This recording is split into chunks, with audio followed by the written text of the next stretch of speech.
ಹೇಳಿದೆ. ಮಾವಿನ ಮರ ಇದೆ. ಮಾವಿನ ಮರದಲ್ಲಿ ಏನು ಬಿಟ್ಟಿದೆ? ಹಣ್ಣು ಬಿಟ್ಟಿದೆ. ಎಷ್ಟಿದವು? ಒಂದು ಹಣ್ಣು ಇದೆ. ಮತ್ತೆ ಮುಂದೆ ನೋಡೋಣ ಏನಿದೆ ಅಂತ.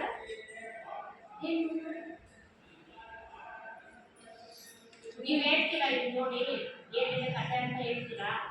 ಹೇಳಿ ನೋಡೋಣ. ಇವ್ರಿಗೆ ನೀವೇ ಹೇಳ್ಬೇಕು. ಇವ್ರಿಗೆ ಒಂದು ಹೆಸರು ಕೊಡ್ಬೇಕು. ಇವ್ರ ಕಥೆ ನೀವೇ ಹೇಳ್ಬೇಕು. ಇಲ್ಲೇನಾದ್ರೂ ಅಕ್ಷರ ಇದಾವ? ಇಲ್ಲ. ಮತ್ತೇನಿದು? ಹುಡುಗಿ. ಚಿತ್ರದ ಕಥೆ ಹೇಳ್ತೀಯಾ? ಹೇಳ್ಕೊಪ್ಪ ನೀನು. ನೀನೇನು ಏನು ಹೆಸರು ಬೇಕಾದ್ರೆ ನೀನೇ ಸ್ವಂತ ಕಥೆ